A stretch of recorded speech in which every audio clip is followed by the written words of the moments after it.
Yo, I bet Tanner is holding up the SoFi Weekly because he's late. Don't you feel silly? Don't you feel silly? Look, it's just me and Roy. I was the first one in here. Roy got here maybe 5 minutes ago, 6 minutes ago, and everyone else is late. So, no, not me. Wow, Tanner late again. Why don't you ask any of the other guys? I don't know. It could have been you. Like maybe you sabotaged them or something like that. So Yeah. No, that's it. I sent people to Tevis's house to disrupt him from streaming. Ladies and gentlemen, welcome. This is the SoFi Weekly Podcast. Special guest Roy at Crossroads or cross_roads on Twitter. Oh, fine. Now he gets here. Hey, how's it going? Sorry, I'm late. Can you hear me okay? Yeah. Oh, yeah. Yeah, you're good. Should I try this mic or is the audio fine? No, I want to just talk about your shirt. That's fine. What's wrong with my shirt? No, it just looks like you're here to party. What's going on? Where are you? I was at my dad's birthday dinner, bro. Nice. And I left early to come join you knockoffs. I love it. I feel like I can see right through your shirt. Yeah? It's because I'm on vacation, bitch. Where are you? I'm in Mexico. What are you doing in Mexico? I'm just having a vacation, man. Do you not like my shirt? You want me to change my shirt? No. Everyone's here to see it. I'm happy you're here. All right. Yeah. Well, Happy you're where's Steve? Steve is running late, like you. Fucking hell. Your shirt. Hey, whoa. Your shirt may bring in more viewers though, so just keep that. Yeah. Frick, we're live. Yeah. Be nice. Well, you can't come in late and expect us to not be live. Yeah. Okay. Sorry. I thought we were backstage this entire time. You see the potty mouth that this guy how he talks to me whenever we're not live? Okay. Yeah, my bad. No, it's all good. All good. I didn't realize we were live. What, do you want me to change my shirt? I'm like, not now. What are you talking about?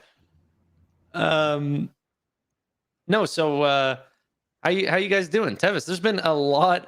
How do I transition away from it? You feel like you've just got caught doing something terrible. You just had a couple bad words. I'll be Steve. This guy always smiles. Yeah. No, but a lot of Galileo news, Tevis, and you being the prominent tech guy, I wanted some of your takes. And Roy, actually, if I'm not mistaken, SoFi is also his second largest position in his portfolio, larger than PayPal. Yep. Oh, now, wow. Recent change. Wow. Okay. You're buying in the sevens. Yes. Understood. And PayPal's kind of tanked really hard, like harder than SoFi. Oh yeah, I guess. Yeah. If it's good buying opportunities, but if you hold before the tank, then it can hurt. You tank with it, man. Yeah. No, I don't know your full background on PayPal though, but you haven't are you a 3 digits holder? Like when were you first buying?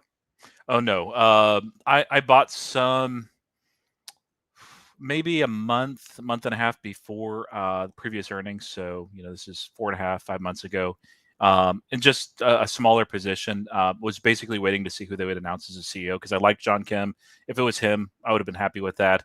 And when they announced Alex Chris, I had no idea who he was. And, of course, I saw the quarter 2 earnings. I thought were pretty expected, but the reaction, I was like, okay, I guess I'll add more. And so I added some more. And I had in mind that I'd get at least a 10% allocation. I actually did it a little bit more for PayPal. Yeah. I got greedy. And of course, all that's down. Like we I think this week set 2 or 3 new 52-week lows. Day after day after day. So I was like, all right. No, that's actually when you're not adding, when you're just kind of waiting, and there are some things that I'm waiting. Maybe we'll talk about PayPal later or now. But hey, Steve. I apologize. No, all good, man. I love Steve, how your camera was. You're not backstage. We're live, by the way. So just keep that in mind, Steve. His camera was perfect, and then he adjusted it so he was down here. But yeah, Um, I'm down pretty far on PayPal, but I mean it's a longer position, holding it at least through next year, and we'll see how it goes. And there are some things that, if there's a few things that I'd add to my position for, and a few things that I'd stop, but it's where I pretty much want it. But yeah, SoFi, man, when it got down to like the 720, 730s, when we're back there again, I was like, yeah, I got to add more. So my 21-year-old son also established he did not have SoFi. He had been eyeing it. It's now his largest position. So yeah. I want to keep on you for a second. Whenever you're talking about SoFi, when did you first start getting into that? If you mind saying your prices and such. Yeah, my first buy was I think around 465, and I bought some in the low fives. Jeez. And that's basically my position. So I added a little bit, recently here, but it was perfect timing for me. So I had, I was 90% Palantir, and I had mostly shares, but some leaps, and then those leaps went 600, 700, 800 times, and I've been eyeing SoFi for a while, and I was like, okay, if we get the one more time where after a really good earnings that it just tanks anyway, it goes up and then it tanks, I'm buying. And I had some extra money anyway on the side, but then I sold some Palantir.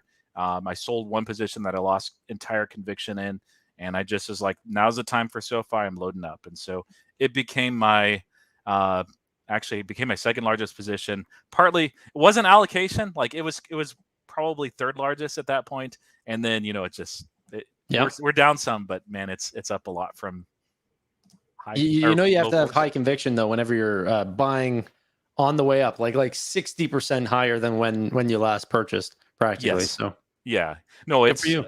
It's a great long-term company. I mean, they're executing. I would be shocked if they fell at any point. It seems like over the last few years, and I've been following it since a little bit since they IPO'd, but I wasn't too interested in it. Like, it's way overpriced for me. I didn't really fully understand it, and I didn't buy into like Galileo right away when they acquired it. I'm like, yeah, it's interesting. Maybe we'll see. But as it got cheaper and cheaper, and then I saw an opportunity, I'm like, I'm taking it. I'm not waiting anymore. I'm in. Good for you, brother. Steven, good to see you, my friend. Sorry, Tanner. Where's your microphone? Go find your mic. I was in the middle of something when you called me. Gotcha. Okay. No problem. No problem. It's just the SoFi Weekly. I was finishing a heroic. What? I thought I would have enough time to squeeze one in. By the way, everyone, that's World of Warcraft. Yep. Capital got to it first. No, I am not grinding right now because it would not be fair. But there's been a lot. This is both for Tevis and Steven, guys. Wait, why is I mean, Tevis Roy too. I don't know why I excluded you in that, but I was talking to you for a bit, so I want to hear from some of the other guys. There's been a lot of Galileo news today, or in the past little week or two. There's been some exciting SoFi news that has recently come out. What do you guys think about all the stuff that's been going on lately? I want to know why Tevis is dressed up. Go ahead, Tevis. I'm on vacation, and today's my dad's birthday, so I was at his dinner, and I just left that early to come up to my room and do this podcast with y'all. Shouldn't you be out drinking and having fun? That's what I'm going to do after this, and that's what I was doing a little bit before this. So. That's the prestige of SoFi Weekly. He's having fun right now. Come on. Yeah. I can put on some music. I don't mind. No. And after the market today, he's probably drinking too. So, I mean, he's good there. Man, no comments. Yeah, screw that.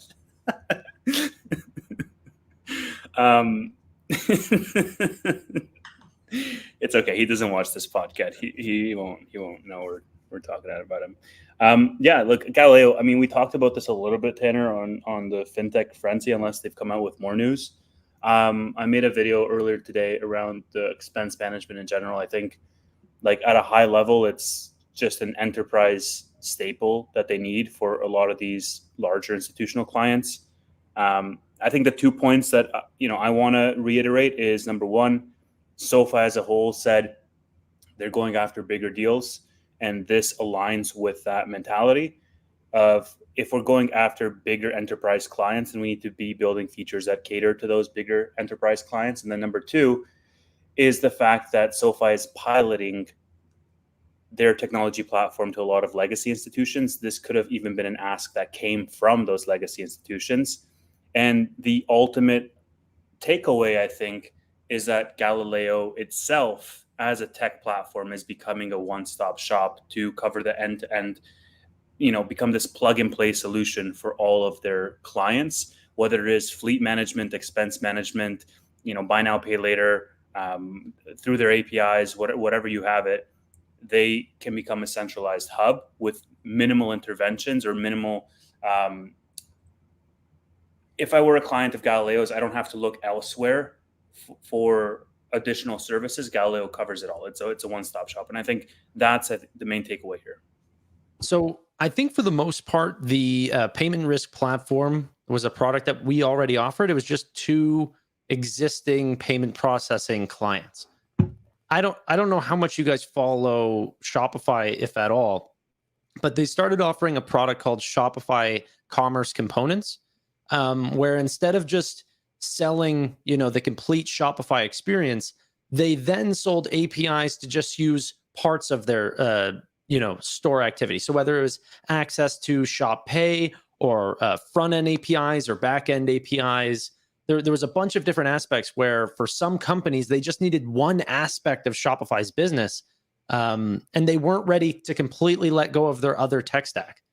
This is what I think Galileo's opportunity is here, is that they have an option where they can go after clients that potentially aren't ready to completely give up their payment processing with their existing providers, but getting a feel for Galileo's products, seeing how well they're able to catch this fraud in real time, and using that technology might make it easier for them to make a larger switch later on. And I mean, that's just the way that I see it. But I think that that's just how it's going to be. What do you guys think?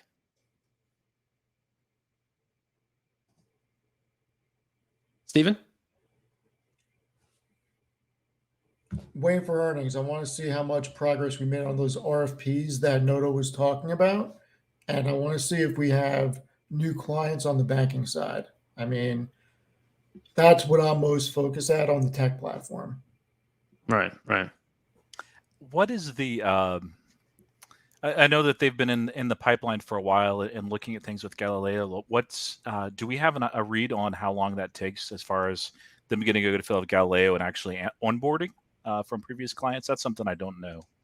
So from what I heard, it's anywhere between 12 to 15 months for now, at least. It wasn't before. Supposedly it was much shorter than that, like 6 to 9 months. Now, supposedly the sales cycle has become so much longer that it's like a year to 15 months. And so we're seeing longer times, but hopefully much bigger clients. Is that macro driven or is that tech driven, or do we know? It's driven by the fact that these are dinosaurs you're working with, Roy. Okay, that makes sense. It is macro as well, though. But it takes like 3 months, like on average, for them to even close a deal and even get to that pilot program. The lead time to close that deal is so long because of the hoops that they have to run through. So these comments are killing me. But yeah, look, if we started something I'm not looking, Tanner. If we started a program in January, I wouldn't be surprised if we conclude with the results of that program by the end of this year. I think you're only going to start seeing the results of those pilot programs actually bearing fruit in mid-2024 and beyond. Yeah, no, I do think it's a little bit of sales cycle-esque. There's been other payment providers that have come out. One that I actually covered today where Adyen was just talking about how their sales cycles are getting longer because people are much more price sensitive, and it's not just growth at all costs. Yeah, I saw the same thing. I was wondering if you had seen that. Yeah, and so that's pretty much what I've seen across every company that we're like looking at. Same thing with like Braintree and everything. And like the one cool thing, at least that Galileo has to offer, or at least lately, is they said before they were not even in talks with the big players. Like they couldn't even enter the room Now that they've acquired Technisys, they are completely involved with a bunch of the conversations. They get to put their sales pitch in there. And I don't think we'll see a lot of that in Q3, but I think by Q4, we'll start to see which of those clients we've actually won. You know? So then that would mean when they announce that contract that it may still be a bit for revenue, that they would, they might be a quarter or two. Yeah. Dinosaurs. Yeah. All right, But here's the thing is like, they don't really announce their partnerships. Like they'll say, hey, we got 5 new clients, but we don't know who those are. Yeah. You know, so we don't know if the large financial institutions are on board right now or what's happening. But you're completely right. Sometimes they'll work with Galileo and start to only put maybe new customers through their card program before they actually transition legacy customers over, which for a lot of the large banks is the high majority. Like, you know what I mean? You probably have 30 million, 40 million customers, and then you might be seeing, actually probably way more than that, probably double. And then slowly starting to bring on new customers. But we want that, 50 million plus customers to transition over. That's really where the money is. Oh, yeah. Well, the nice thing about the dinosaurs, they're slow to onboard, but they regard switching costs as something more than just monetary. Like they know, like if they're going to switch, it's going to take, another year and a half. You almost have to have an executive change or a colossal failure for a company to do that. Once they've switched over, they're yours to lose, basically. So that's actually really nice. I've been reading through a lot of the transcripts for SoFi lately. All like the old historical ones going back to like 2022 and 2021. And the way he was talking about the tech platform, it seems like everything is exactly how he spoke about it. And there was one quote in particular where he was talking about how these legacy players know that there's an extremely large risk being faced with these fintechs. This was a long time ago that he was talking about this, and that they're going to need to severely bump up their technology spend in order to compete with the new players that are coming in. And at a faster pace, they're going to increase their technology spend versus how much they're actually growing because of it. And now that's exactly what's happening. Like I was just watching all the calls with like JP Morgan and Bank of America, and their technology spend is just going through the roof right now because they need to stay on top of their game because they know it's their game to lose right now. Like they need to defend a very expensive castle. And so I hope, that $3.5 billion that Bank of America just said they're spending on technology is potentially half funded by Galileo. Perhaps not half, but hopefully we take a fraction of that. Like they're talking, their big thing now is AI chatbots and such. How do we not know that that's Galileo, Connecta, or I think that's actually a Technisys product, but I want to know a little bit more in terms of the technology platform because it's definitely this hidden gem within SoFi. Yeah, and the good thing is that you have tailwinds with regards to regulatory requirements that these guys have to update their legacy stacks. It becomes a real problem if they're on legacy stacks and there's like an outage or something. Like you are starting to affect a lot of people with, if you have downtime or if you open yourself up to that risk. And so some are proactively acknowledging the fact that they have to update their technology stack. And then others are going to be dragged forward through regulation, kicking and screaming to basically update their technology. And so it's similar, like, why would you invest in solar? Well, because over the next 2 decades, like people are going to be phasing out, gas, let's say for cars. It's a similar paradigm right now in terms of a secular growth trend with regards to the technology adoption from a legacy perspective to something more modern and plug and play like Galileo. I did have a little piece of news that came out today for SoFi, if anyone's interested. It's very small, but I know there's a couple crazed SoFi fanatics in the chat. Speaking of fanatics, the merchandise and clothing company Fanatics will be sponsoring TLG for all their sports apparel and everything like that. And it's going to have SoFi's name plastered all over it. So if you really want some SoFi merch, go to your latest golf town and go get some. That's actually pretty big. Michael Rubin's a beast. I don't know. Is that for Fanatics, you mean? Tell me you just said you don't know who Michael Rubin is. I mean, maybe I do. Remind me. I can't think of it. The inventor of the Reuben sandwich, I believe. Move on. The inventor of the Reuben sandwich. What is it, Steve? Just move on. Don't ever speak about Fanatics again. I don't know anything about them. Oh my God. He's the Is it a CEO, golf thing or is the it a clothing? CEO of Fanatics. He's got one of the most legendary stories about his ruthlessness in business. Okay. Are you going to say anything more about it? You make for good TV. You know that? You're really easy to watch. That's it? Okay. Yeah. Matt Money sends a membership over to Tevis. Keep it up. We don't need a minute. Oh, I didn't even realize what he was writing. Yeah, you did. Yeah, you did. We just had a call with Matt Money. That's going to go live on Monday, so that'll be quite exciting. Yeah, for Stock Tank. What? For Stock Tank. Yeah, Stock Tank. Yeah, quite exciting. What else is there for SoFi news? Or if Stephen, if you'd like to talk about some PayPal, we can also do some of that as well. I would love to talk about some PayPal. So before we go there, did UBS initiate SoFi today? I saw a post on X that UBS initiated them, but I couldn't confirm this anywhere.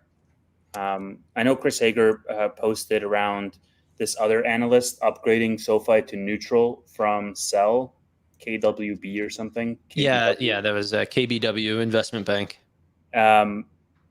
But I saw somebody in the SoFi community post that UBS started. That would make sense because they did like 15 different, like it was just popping up all fintech. They were downgrading literally everything. So there you go. The chat has it. Initiated them at neutral for $7 price target. I think that came out today or yesterday. It was probably today because this is literally what I woke up to. UBS lowered price for Marqeta, Shopify, Toast, Visa, MasterCard, PayPal. PayPal. Yeah, that one's not even popping up for me. Oh yeah, I see it. Downgraded PayPal. Upgrades Block actually. That's the most ridiculous thing I've heard. They upgraded it to $70. Hey, out of everything. Block and downgrade PayPal. Those people get their brains checked. Yes. Jesus Christ. $7 on SoFi, $70 on Square. Hey, I'll take it. Yeah, it was Lightspeed, $16. They just went through a fintech craze today. So yeah, $7.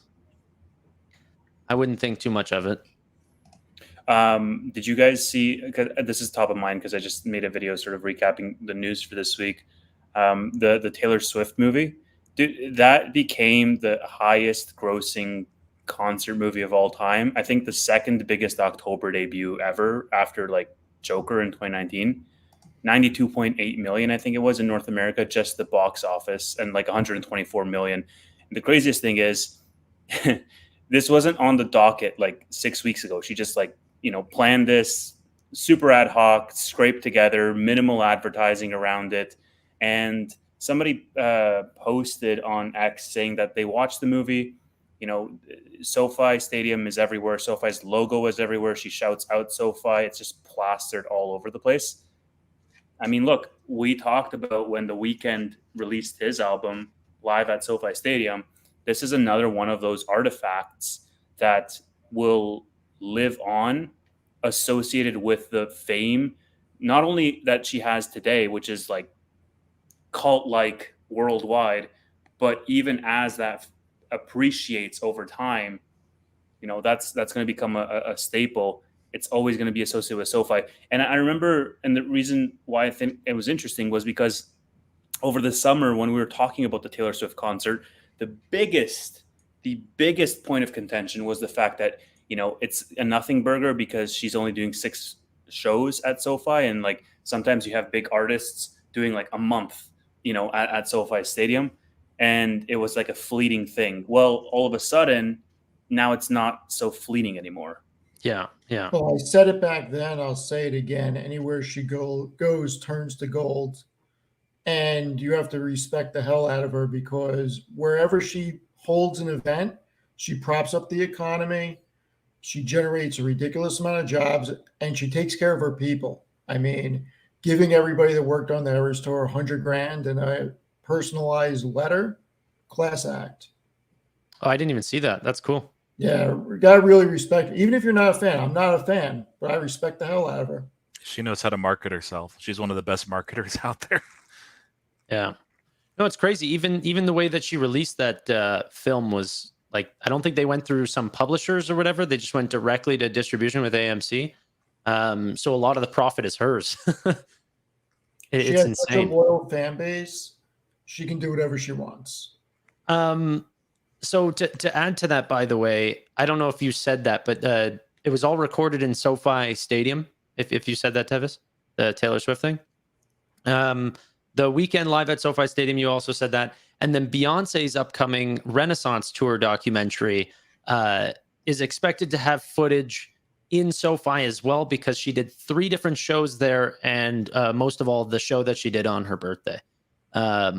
So there'll be even more. And the thing is that if Noto's right, I mean, this is considered, or he likes to consider it, the 8th wonder of the world. They put $5 billion into building this stadium. It's going to attract by far the biggest performers.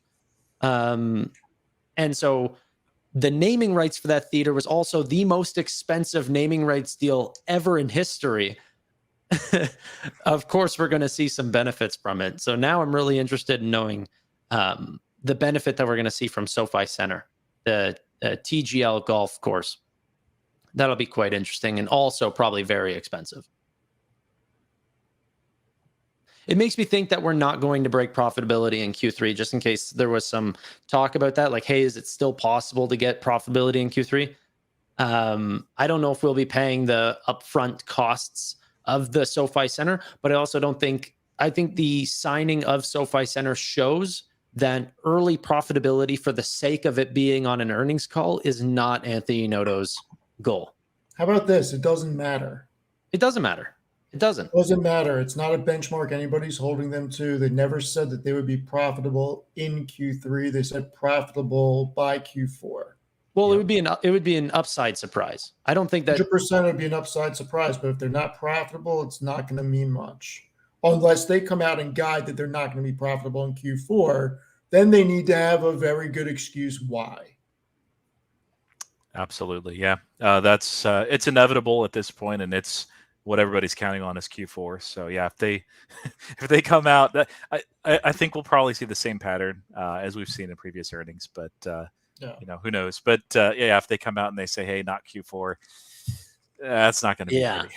that will definitely push people to think differently. But honestly, I think that the insane demand for personal loans and knowing that we have like 70% contribution profit margins on that product will lead SoFi to profitability.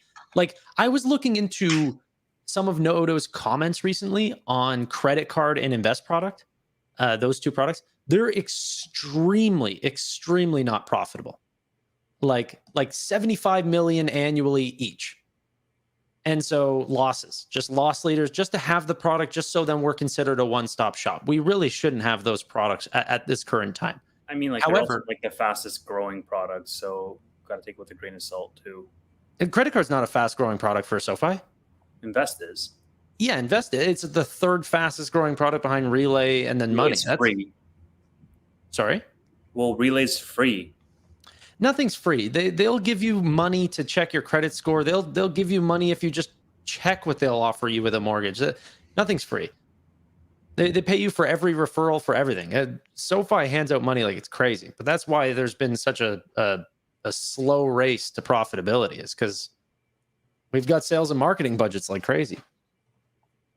I don't know. That being said, though, usually credit cards are some of the most profitable products for a bank, or in even like other financial institutions like PayPal, for example. Credit cards can be extremely profitable. And for SoFi, whenever that does turn around and they do actually get their credit under control for that product, it'll be very, very exciting. I'm quite excited that we will turn a profit on it, but those products alone, if we just didn't have them, we would be profitable. Do we want to? It's literally 30 minutes on the dot now. Do we want to pivot over to some PayPal? Yes. Steven, what are you doing with your money, my friend? Well, I actually wrote an article tonight, and I think it's coming out Monday, but I put a bunch of statistics together. And I actually looked at my buy. So I've purchased PayPal 7 times since August. And my current price per share is $60.92. And going into earnings, I believe it's 11.1. I'm looking to buy more, and my goal is to get my share price down to like 58.50 or so and try to chop like 4.5%, 5% off of it. Yeah. And when I did, when I looked at the data, I'm going to share my screen. I think these numbers are going to surprise you guys a lot. They actually surprised me, and I knew they were going to come in around this area. But I mean, this is getting crazy of how the market, and I have a theory on why this is occurring. Thanks, buddy. Yeah. Can you see it good? Mm-hmm. Yep. All right. No, you can't. Hold on. No, just shrink some of the. Okay. There we go. So on a forward PE level, PayPal is trading like a freaking tobacco company. Like legitimately trading like a tobacco company. They're trading at almost just under 11 times 2023 PE, 9.4 times 2024, and 8.4 times 2025. Coca-Cola is trading at double the PE across the board. And PayPal has double the earnings growth of Coca-Cola. So you're telling me PayPal is a freaking consumer staple at this point? Like, get out of here. That's ridiculous. Absolutely ridiculous. And you look at where Visa is. Visa's trading at 27 times this year's earnings. MasterCard's trading at 32 times. I mean, you can't tell me. Like, people seriously think something detrimental is going to happen with PayPal, yet they still have $2 billion they're allocating toward buybacks between this quarter and next quarter, or this quarter and Q4, because we're in Q4 now. I mean, it is insane what is going on, especially when you have all these analysts. This is not a small group. I think it's 44 for this year, 44 for next year, and 22 or 24 for 2025, saying that this is the earnings path for PayPal. And then when I looked at why won't it share like that? Hold on. And then when I looked at the price to free cash flow, Which is skewed, by the way, because of the KKR deal. God damn it. Hold on. B-Dub says in the comments, in 3 months, Steve will be saying his goal is to get his PayPal position down to $48 average share for price. Maybe. But maybe, yeah. But as long as nothing's changed fundamentally, who cares? So right now, It's even out better. of those same companies, PayPal is trading at 16 times their free cash flow based on the trailing 12 number. Now, they came out last quarter and said they're going to generate $5 billion in free cash flow. When you change this to $5 billion, you're trading at 12 times free cash flow. That is insane. It is absolutely crazy. And it validates the PE metrics. This fair value, conservative fair value, is $100 to $120. You put this in line with a low 20-ish PE, 22, 24 PE, and a 22 time free cash flow. This is a company that should be trading probably realistically even without a premium between 120 and 140. Right. Like the metrics just don't make sense. And I want to see what you guys think of this, because I have a theory of why this is occurring. I know why it occurred, actually. I'm fairly certain. Okay, so let's see if what I'm going to say is what you believe is the reason. I think that the market is taking what Powell is saying and extrapolating it into PayPal and thinking that the consumer is going to get completely screwed over the next 3 to 6 months because they're expecting a hike. Credit is going to contract again, and there's going to be less shopping. Consumer sentiment already dropped considerably compared to where they thought it was going to come in at. They probably think we have a bad holiday season coming up, and that's going to hit transaction volume, transaction margin, and PayPal's numbers are going to be skewed. That's the only thing to me that makes any sense of why these numbers are the way they are. I think you're giving them too much credit, man. It's like Maybe. almost as simple as like, hey, we're heading into recession. PayPal has a question mark, or an asterisk beside it. Let me just consolidate into what I deem to be safe, like the Googles or Amazon, like the FANGs basically, and ride out the storm because it's going to be less choppy than it is with PayPal, especially PayPal, because right now PayPal is like, it has a couple of quarters that are make or break. It has a new CEO. There's a lot of uncertainty. I don't need to know what Powell's saying. It's just, why would I take on that extra level of risk in this environment? Because this is a deal that pays for itself. I understand, but it is risk. I think there are things going on in the back end that aren't affecting revenue right now that people know will be like a rug that gets pulled out from under the shareholders if people aren't paying close enough attention. So I don't know if this is what Roy is going to say as well. Yeah, Roy, what were your thoughts? Well, let me just finish real quick. No. I want to hear Roy's thoughts. Well, I'll let Tanner and then I'll jump in. So he's the host. He'll kick me. So, but no, I love your hate for Square. By the way, Steven, I love it. Your love for PayPal, your love for Palantir is like, man, we got a lot in common. I used to play World of Warcraft, by the way, in college. I can't do that anymore. It takes up too much time. But dude, what type of class? It's been too long, but it was a hunter. Nice. So, yeah. Fucking hunt hards. Yep. Nerd. Okay. Back to Tanner though, so I'll jump in. I did just want to say though that if we look at operating expense or even operating margins, that things look healthy at PayPal, but really they're kind of artificially being inflated because they're doing a lot of cost-cutting metrics, and that you really have to look a little bit deeper into the company's metrics of transaction margins to know that what they can't control is actually being quite diminished. And if that doesn't have a turnaround, if that does turn around, if transaction margins this quarter, which they're saying it's not going to, by the way, but by Q4, they're expecting it to increase again. If that increases, the stock price goes back. That's my belief. But it's that continuous deterioration that people are worried about. And I don't think Q3 is going to change that either. And I hope it does, but it's going to be a Q4 play, in my opinion. Now I'd like to hear Roy. Yeah, it could change in Q3 just based on guidance and what Alex Chris says. That's the wild card.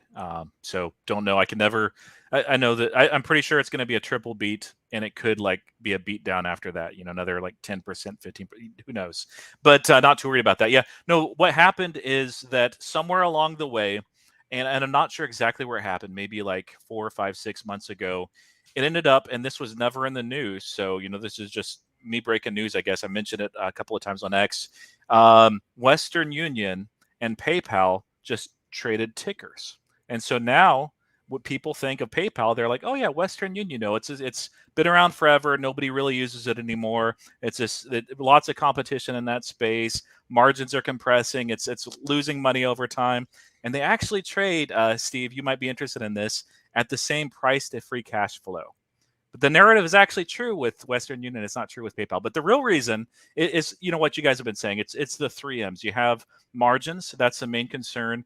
Net margins are looking good. They've inflected. Gross margins, that's the issue right there. I do really think that it's going to inflect quarter 4. They've mentioned that the past couple of times that they were coming. It was working on that. They've reiterated it's not happening on 3. So hopefully people understand that as we're going in. I'm trying to help get out the word. Hopefully analysts actually know that as well. But we'll see. But yeah, they're doing a couple of things. Really, there's some reasons for that. I broke down an article for that as well. But yeah, quarter 4 is likely, and if it doesn't happen quarter 4, it needs to happen quarter 1. Otherwise, I'm going to probably take some off the table. But yeah, margins. We have macro. That's a large concern right now, and that's a strong bear case. That if we have a global recession, or World War III, or both, I guess, at the same time. I don't think that those are happening. Maybe a slight global recession, we'll see. That'll hurt PayPal. It's a global enterprise. And then matchups, so the competition that they have. That's a lesser bear case. So there's plenty of this to go around, and really the competition is not nearly as severe as people think. It's really margins and macro, but competition plays into that narrative a bit. There's a few other things that do as well, but once that narrative switches, we're going to see the opposite price action for PayPal at some point. But those margins, that's the most important thing. And as I'm looking forward to earnings for Q3, everything else could be absolutely fantastic. And if margins miss and they don't mention inflecting in Q4, yeah, it doesn't matter. That's the thing that matters absolutely the most. Yeah, I completely agree. And sorry, I was just going to add that this is across the board for payments. Like payments in general are just getting an absolute beatdown, and so people are worried that this is just going, like, the pain's just going to continue. And it is macro based, but it's also just like the industry is hurting. I wanted to add though that sorry, I just blanked there for a second. So while you remember that, I think one extra thing is, like, Alex Chris is also a question mark on the stock right now. Oh. Like, yeah, he has a good tenure, he has a good sort of repertoire or whatnot, but he could come out on the first call in a couple of weeks, or 2 weeks, and just say something stupid or something that's tone deaf or whatnot, and that could rub analysts the wrong way. It could rub institutional retailers wrong. Like, it's a question. It rubbed me the wrong way. Pinterest. Sure. If he mentions Pinterest, I was like, oh man, what are you doing? there you go. And that's so it's just, the more uncertainties you stack on top of this thing, then the more it's going to get beat down as a result. I'm shocked that they're not getting acquired by somebody at these levels. I mean, it's a deal that finances itself. Dude, I don't think nobody wants to make an acquisition going into 2024. Like, who want? Like, but now's the time. When you look at what you're paying for this company's earnings, for this company's portfolio, for the revenue it generates. I know, Steve, but like, barring Apple and Google, like, nobody has the amount of cash on hand to fund that acquisition and have a healthy margin of safety when it comes to uncertainty. If there's some type of geopolitical conflict, if there is a global recession, like Tesla, that has $20-something billion in cash, is putting the brakes on their Mexico plant to a certain degree until they see this smooth out. And you're like, well, wait a minute, a gigafactory costs like $1 billion, $2 billion. You have like $20 billion. So the point is that people would rather be overly cautious going into this uncertainty than be aggressive. I did want to bring up, I remembered what I was going to say. So unlike what's happening with SoFi, where for the longest time they said, Q4 is when profitability is going to happen, that was the opposite for what PayPal had sort of done. They were kind of speaking, they were coming out and being like Dan Schulman was talking and saying 2023 is when transactional margins will improve, right? 2023. And then once we got there, they went, well, it's not quite, not in Q1, not in Q2, not in Q3. Q4 is when it's going to be. That is a stretch. And so people are like, one, he's already got forced out of the company. I mean, early retirement. And I don't think the board liked him. I liked him. But the truth is that he wasn't always right. And so they needed new management. But this could also completely change the company. Management does a lot for a business. And having young blood inside a what people would consider like a quasi legacy player is going to be quite exciting. Let me just say one thing and then pass it off to Roy on the actual, like, pushing off the margin. I saw this interesting thing on X earlier today around CEO departures this year, and it was up something like 300%. Like over 500 CEO departures happened this year. And the main question in the thread in the comments was like, what do these people know that we don't know? And the answer was, they can see exactly what we can see. Like, nobody wants to be responsible for all of those declines if we go into this really tough economic period.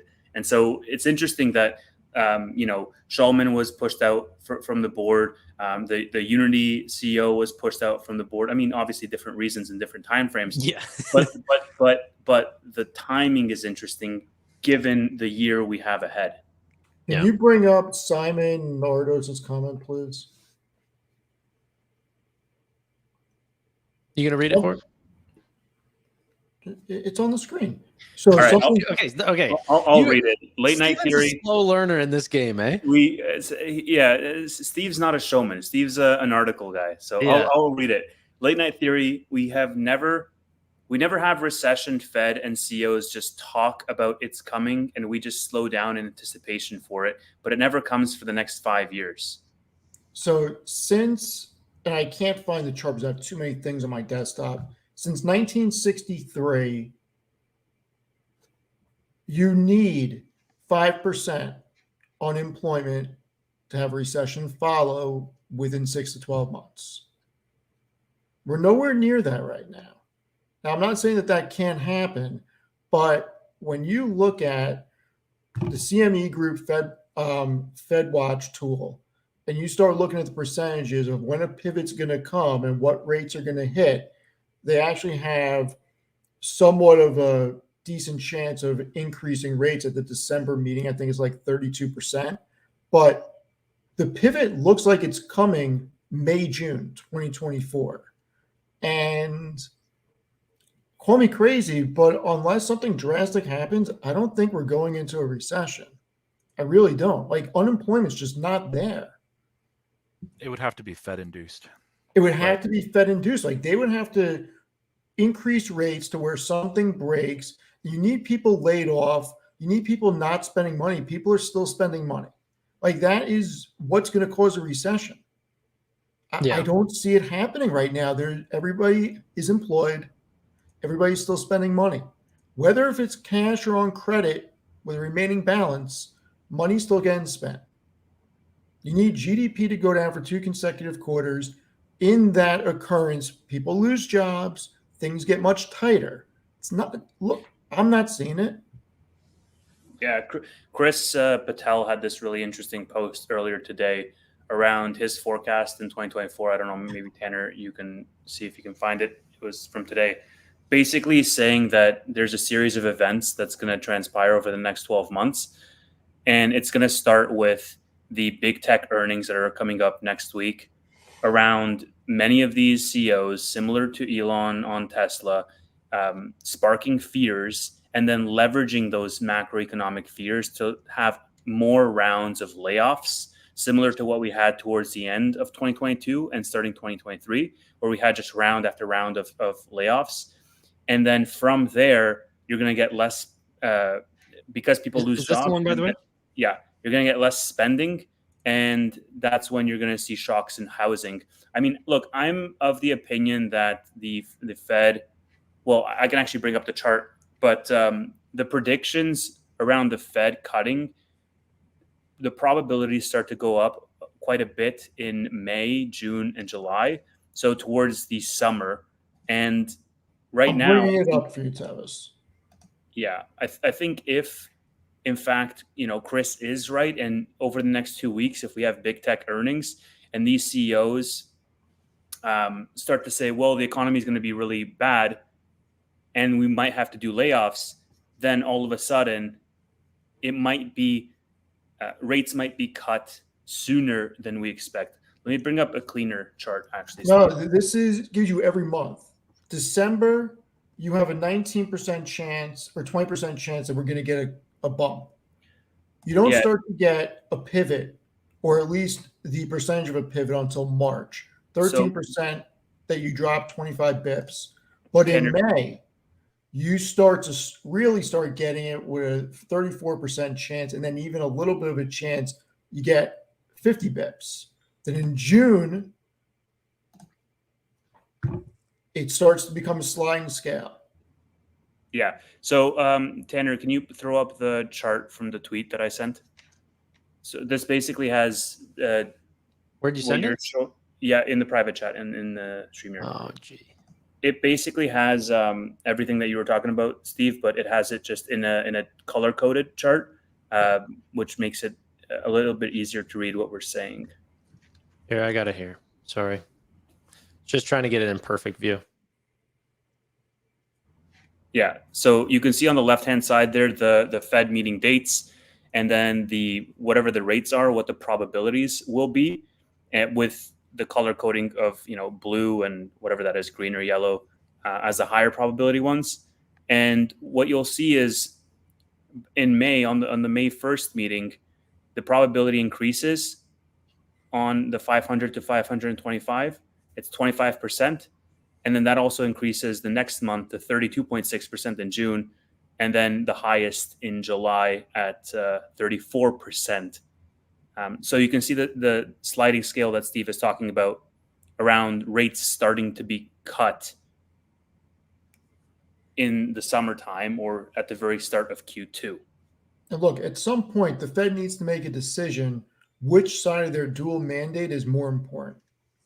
Like, that's the biggest thing. You can't just try to play it down the middle every freaking month with this. And at some point, you're going to have to say, what are we going to favor? Do we want more people employed and have maximum employment? And maybe we need to live with 3% inflation, which really isn't that big of a deal compared to millions of people losing their jobs and tens of millions of people having a credit crunch because floating rate debt is increased and nobody can afford new mortgages because they're at 8-9%.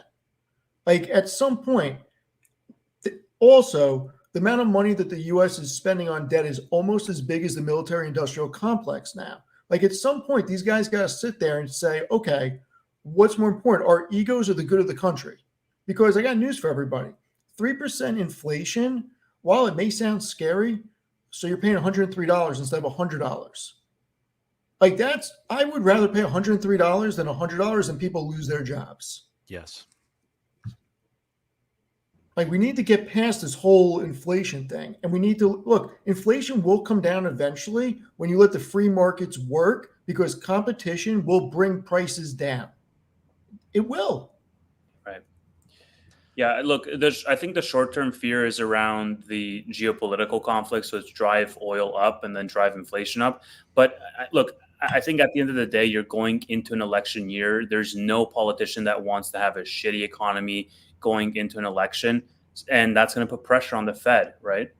Doesn't matter what side of the aisle you're on. Nobody wants to go into an election with a bad economy or a restrictive economy. People want to go into an election with a booming economy. That's one of the great things about having split branches, where the exec is one and the other houses are the other, or the house is the other. Yeah, you have incumbents running on both sides of the aisle, and so they'll do what they need to do to keep this thing going. That they're going to have to cut probably sooner than they expect. I just hope it's not on after they actually break something in the economy, which they could. I'm with you though. I don't see a recession unless the Fed induces it, or World War III happens. Look, the data doesn't, and look, like you just said, there's a lot of geopolitical conflicts that nobody has control over that could break out, and we could be in for a rude awakening. But putting that aside and trying to be optimistic, because war sucks, don't want anybody losing their life. When you look at the data that's in front of us, it doesn't look as if we're going into a recession unless the Fed absolutely does it. And if they do, it'll be the worst move that they make. I mean, you have so much debt coming due on commercial real estate. You're going to destroy the regional banking industry. You're going to have a roll up into not just the big five, but the larger regional banks. Smaller businesses are going to get screwed. Like, it is not good for the economy. And at some point, we need to take a step back and be like, maybe 20 people don't know more than a lot of different analysts and the collective wisdom of actual people in business. Like, at some point, we need to start thinking about, are we really doing things the right way? Because this doesn't make sense anymore. Well, I honestly think there is like a real opportunity for soft landing. I don't think that the retail, like looking at retail consumer debt and these sorts of things, that they're going to last as long as the Fed thinks they are. I don't think we can stay high as long as they think, like as what that chart says, for another year. But also can't just print money. Like, you can't print your way out of it. You need to have restrictive. Like Janet but Yellen you also coming have out. to tell people that that's what's going to happen, so then they know to slow down themselves. Don't buy the newest iPhone. Like you need some sort of activity that has people a little bit worried that it's going to be that bad. That way, then they can actually pivot without people quite being, already moving to make those, purchase decisions before anything's even changed.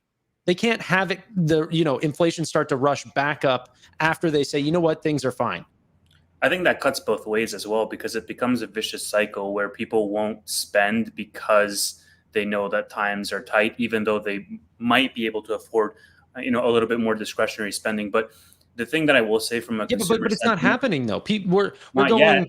we're going. Times are tight, and people are like, all right, I'll put it on the card. Okay, but look, Tanner, I think from a consumer sentiment perspective, you won't see it, but when you do see it, it's too late, because it's, let's say, unsustainable right now for me to have the percentage that I pay on my mortgage, and I'm going net negative a little bit every single month, and it becomes a runway effect of how many months can I keep that up, and so you won't see it until it breaks, and then I'm screwed because my credit cards are maxed out. I have no debt.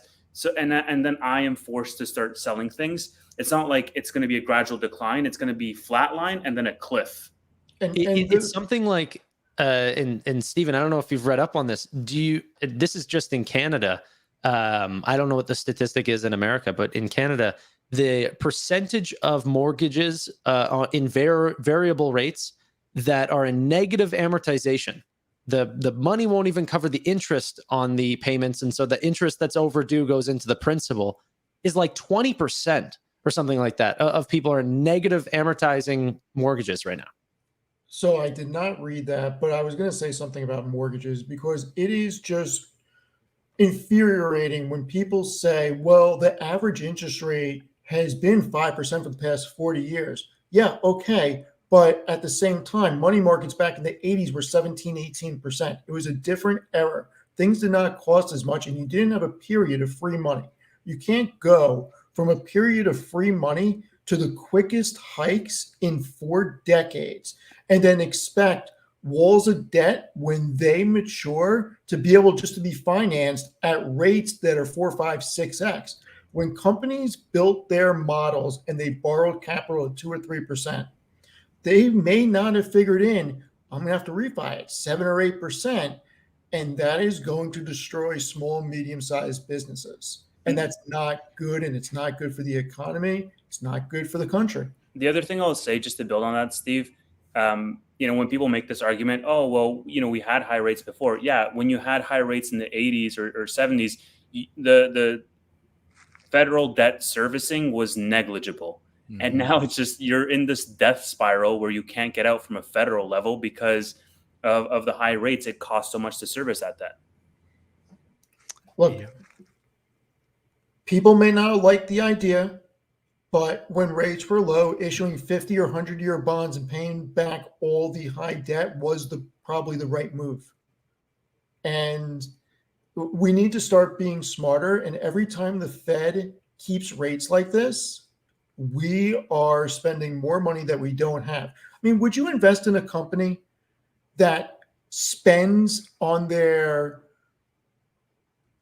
cost of revenue 6.2 trillion or 6.4 trillion, but they only generate 4.2 trillion in revenue? Even Square isn't that bad. Freaking crazy. And then 33 trillion in debt. I mean, you look at this, and just saying that you can just print your way out of it, or we can print our own currency, is ridiculous. It's absolutely ridiculous. I mean, I don't know what all the hate on Block is, by the way. I don't know. Because their SBC sucks. And CEO. Well, it's because of this. Roy, what about the stock-based compensation? What are you talking about? You're Palantir fan. Relative to the industry. Oh my God, deja vu, this shit again. Palantir, we've had that discussion before. Palantir relative to the industry is normative as far as SaaS, and they're continuing to cut it. Block, they make promises, and they say we're working on it in the 40 rule 40s. I mean, maybe they'll eventually get there. It's not an imperative, and it is abysmal for the industry. People criticize PayPal. Like I actually didn't understand that. I was Like, have you not seen Square and some of the other players in the industry? They're like, look Oh. how high PayPal's stock-based compensation is, and compared to Adyen, yeah, it's high. You know, There's it's a an difference, American though, company. because it's more of a legacy player. That's Mhm. why. You, People you expect them to can get it pay down that by type that. of stock-based compensation when you're making billions of dollars in profit. When Yes. you're losing money, those executives don't deserve shit. Yep. Like, you make money for your shareholders, you deserve to reap the rewards. You lose money for shareholders, you do not deserve stock-based compensation. We'll see what Sorry. happens over the next 12 months, ladies and gentlemen. We'll see. Yeah, like Elon was paid over $100 billion in his plan, but not a single soul complained because Tesla did over a 10x, and That's very different. That's very different, though. It's not different. So- How's The that guy, No, it was the guy it was generated performance-based a stock very units, and he profitable performed. company. Tesla's an extremely profitable company. The guy earned his money. So here's a fun experiment. Now, It was if based on stock price, but yeah. No, it wasn't. It was based on 3 metrics: stock price, revenue growth, and then net income growth. Okay, sure, but okay, So fine. a fun thought experiment. If whoever's elected, and this wouldn't happen, but they make a czar of, and they make it even more comprehensive as far as they put all of the economy under one CEO, anybody out there in fintech. Would you don't pick say Jack in Dorsey? fintech. Expand it. Expand it. Yeah, Jack Dorsey wouldn't even be the top Okay, 5. any CEO out there, like that's fine. Like any CEO out there, who Love would you it. pick? Okay. I know who my first pick is, and it's going to shock people. Okay, wait. So I'm sorry, I missed the question. Who should run Block?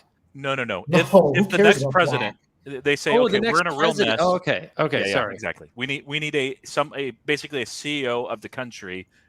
In this case, it'd be a CFO, basically. But we could take any other leader from the private market. Who would you pick? Public market, rather.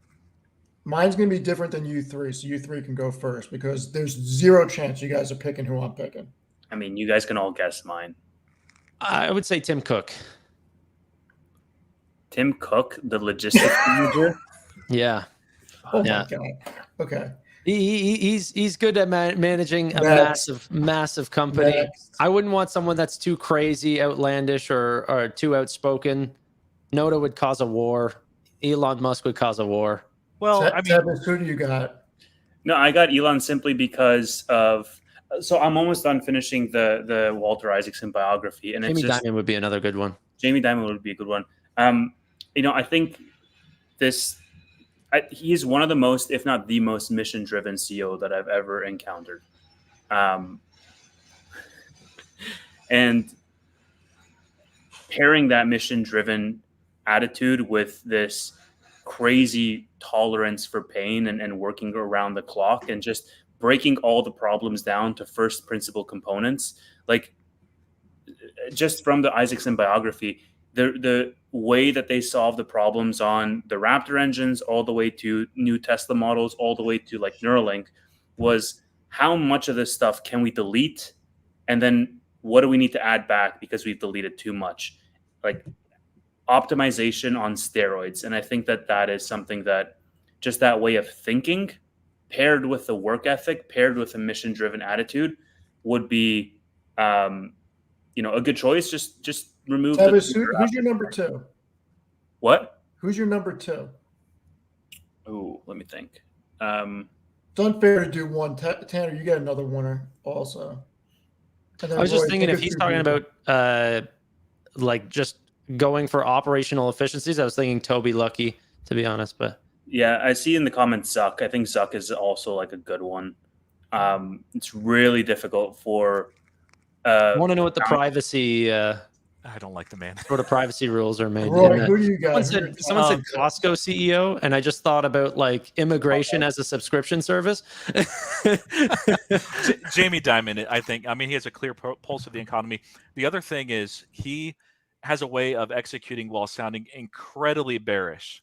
And if you want a certain amount of optimism, but you want people to actually kind of second guess, okay, do I really want to spend like crazy and just run my budget? He knows how to run a budget.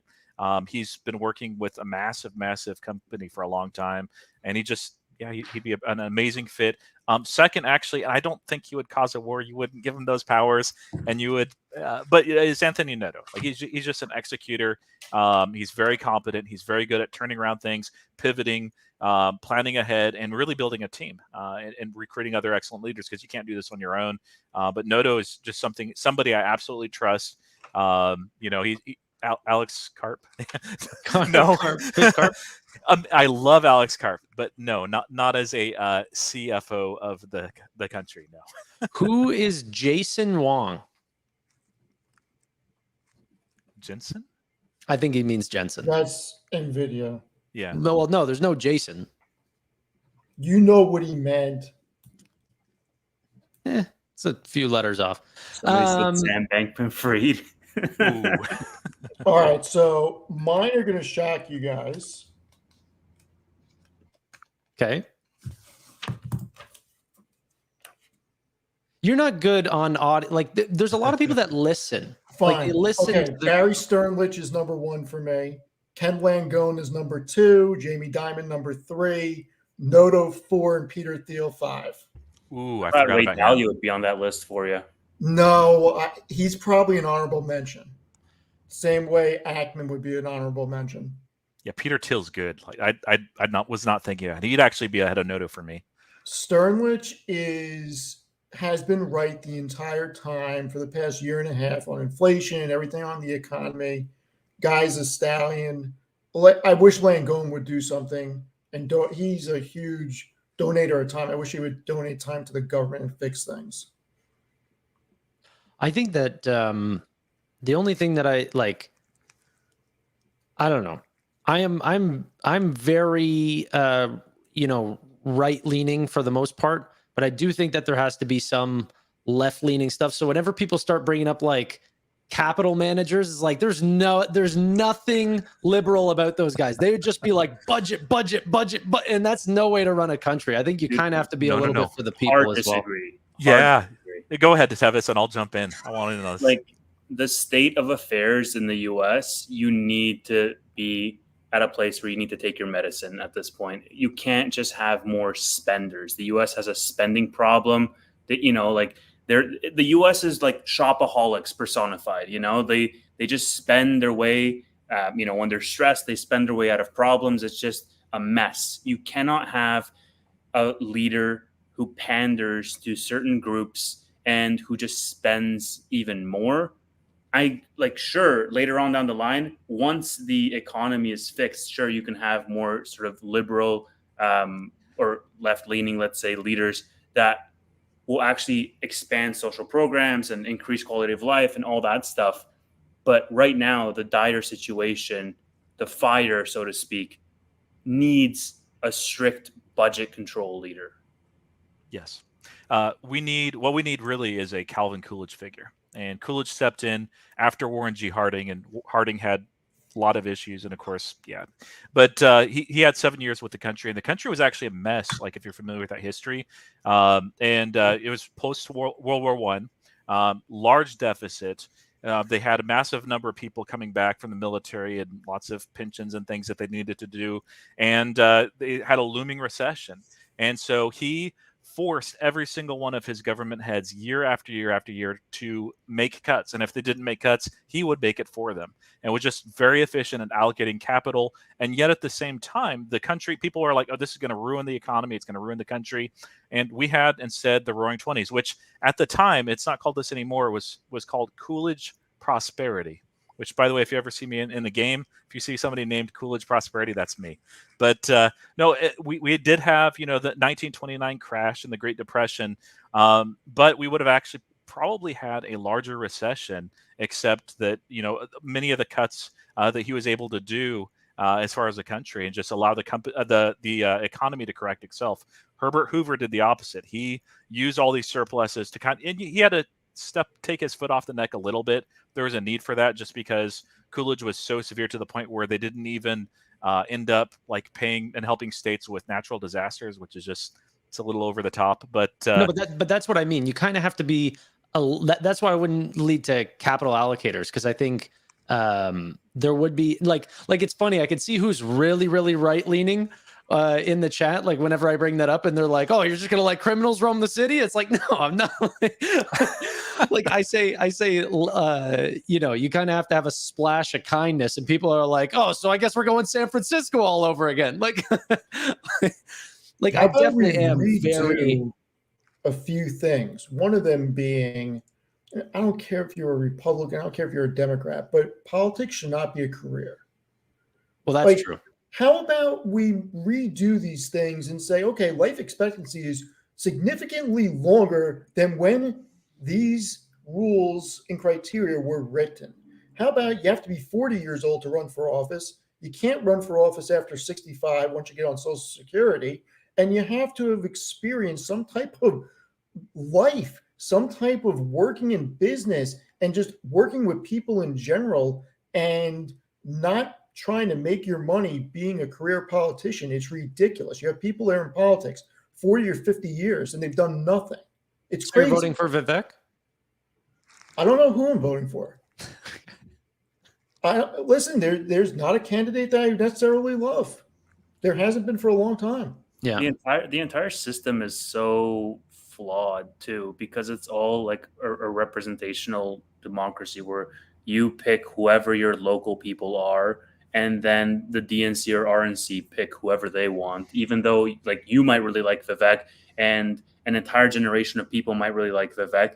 He won't get picked because behind closed doors, the RNC is picking whoever their top runner is and somebody who's more aligned with their views, who's probably more aligned with their age group, to tell you the truth. Yeah. And look, politics is such a dirty business that you have so many people that would be great that want nothing to do with it. Yeah. It all needs to change. Well, and for all the guys that we talked about, like this would be a step down for them. Like not just because of monetary, like, who cares about that? They're already rich. But it's a real demotion and it's a thankless job. But there are many that milk the system and are in there for decades and decades and decades.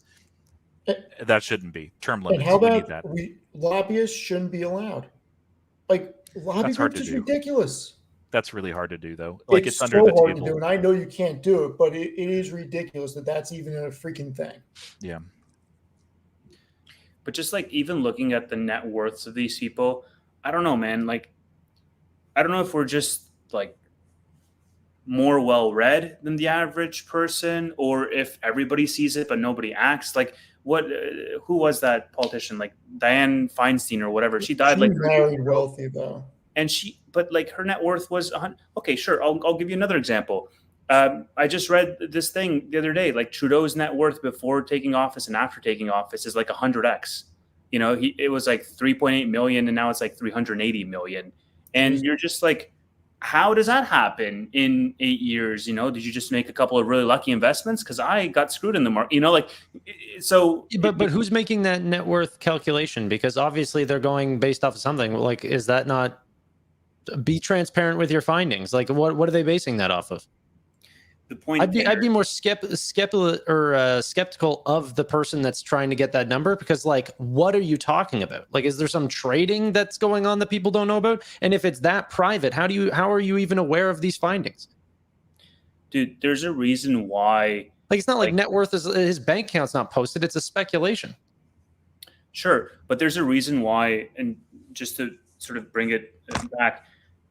For the longest time, they wanted Trump's tax returns or Hillary's tax returns or whoever. Like tax returns becomes like a sticking point in a debate between these people. And it's like, well, you have to ask yourself, okay, why? Because obviously there's stuff there that the public won't like. If I'm paying 40% taxes or 50% taxes, and I see that, the politician or the president or whoever avoided all of theirs, like all of these things just point to the whole thing that Steve was saying around career politicians and the lack of trust that people have sort of reinforced in these politicians because of, if I go into office today and I leave office 100x wealthier, then you're like this must be a lucrative career or something must be going on. I'm not a public servant, that's for sure.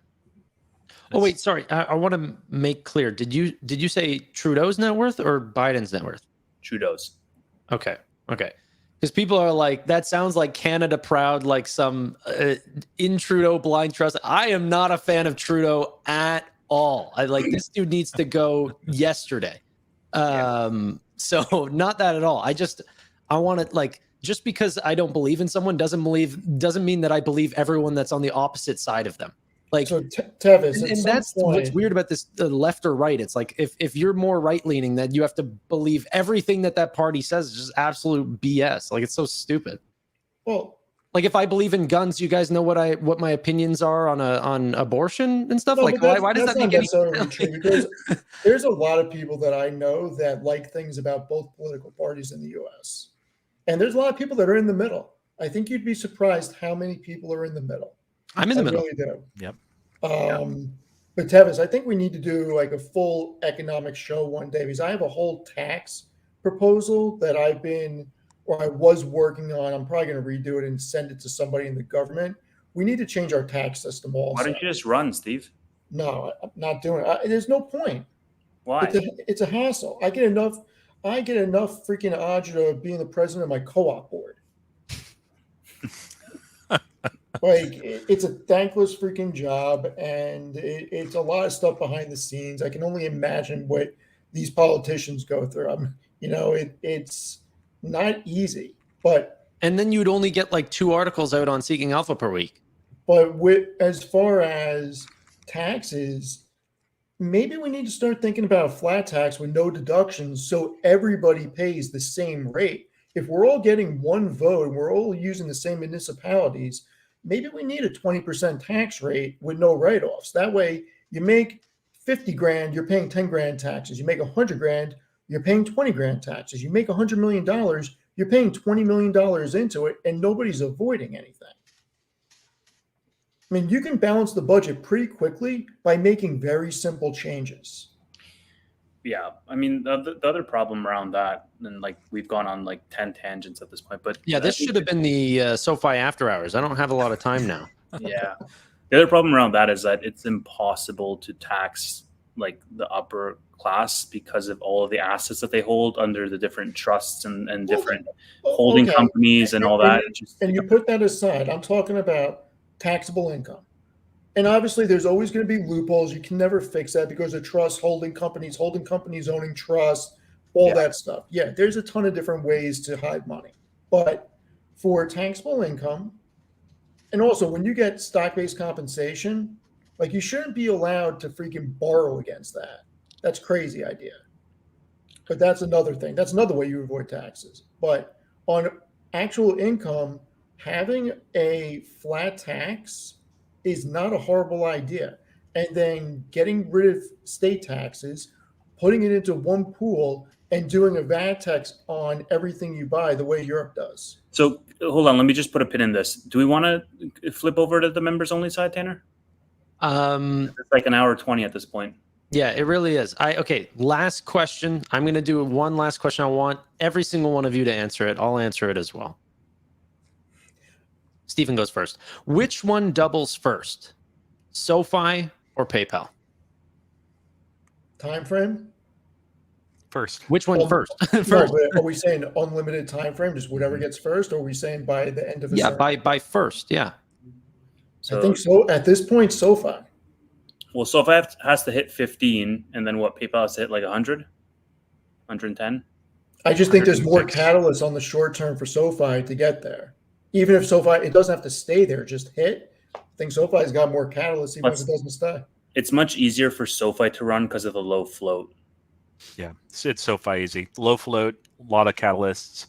And even when the narrative switches with PayPal, it's going to go up like it went down. A little bit more aggressively, depending on the macro, but it's going to take some time. It's not going to go up to 100 in like 3 days. Steve, now that SoFi is $7.30 or whatever it closed today, are you still sticking by the $15 by end of year prediction? Yeah, I mean, I'm not taking it back. Love it. Honestly, I'm really I don't know. Like, I think if transaction margins start to improve, if there is a quarter where things start to turn around, like, for example, if interest rates start to fall again quite quickly, SoFi will benefit all right from a switch in products, but I don't think that it'll be nearly as dramatic as the switch to how many customers could sign on to PayPal, and how much that could increase transactional margins. And I think that might have a better fundamental change in the stock in the short term than SoFi, regardless of float, because I don't follow that as closely, and potentially you guys might be right, just the volatility of it. But that makes a big difference. Yeah. Right. But I do actually think PayPal is based on one metric, where SoFi is mainly based on the entire company. Yeah, you're right. Margins flip, narrative flips, It'll and just it starts skyrocket. going up. Like it'll have some down days or whatever, but it's just going to keep going and going, just like it's been. But Yeah, if it goes back to unstoppable. 60%, like it's over. Like And it'll double.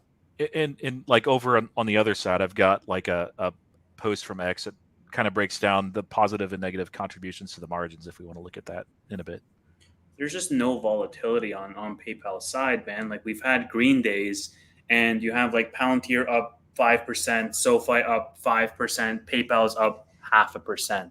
Sure. I guess mainly what I'm thinking about is sustainable a doubling. So maybe SoFi could hit like just on earnings up 30 something, like just immediately, and then the week to follow is just continuously all the way up to a double, and then maybe it falls. But I think that to a sustainable double, like above a double I for think a month. institutions can pour into PayPal if transactional margins increase.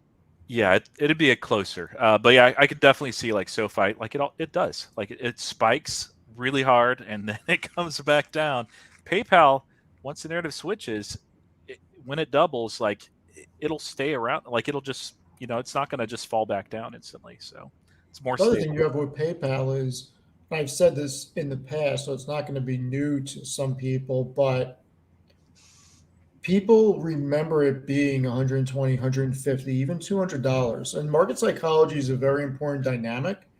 And it's the same methodology as a Tesla. When Tesla's down at 120, 140, and then it goes back to 250, 260, nobody's phased. Like if PayPal goes back to 200, I don't know if people are going to think it's so overblown, because some people remember it at 280, 300. I mean, come on, man. That's recency bias. Like, fuck, I remember Peloton over $100. Yeah. No, I don't think it went back to over 100.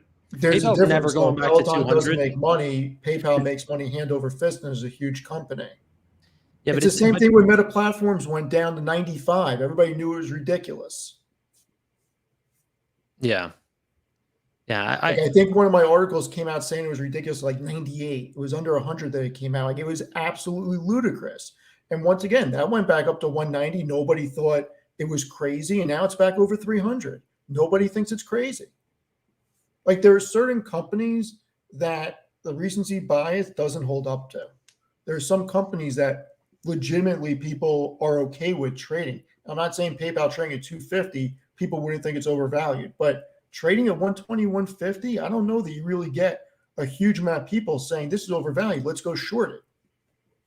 I think people are just looking at more than just the fundamentals. I think they're taking into the account of like are people going to be using PayPal, or are they going to be switching over to Apple Pay, or like I think they're kind of being attacked at all fronts, where Meta really never was. There was a little bit of issue that people thought that people were going to be leaving Facebook because no one was really using it. But then, I mean, honestly, WhatsApp growth and Instagram are just blowing up so fast that it just picks up the slack. Venmo's not really doing that right now for PayPal. So I think there is still some concerns. If it starts to pick up again, I think those concerns are alleviated. But yeah.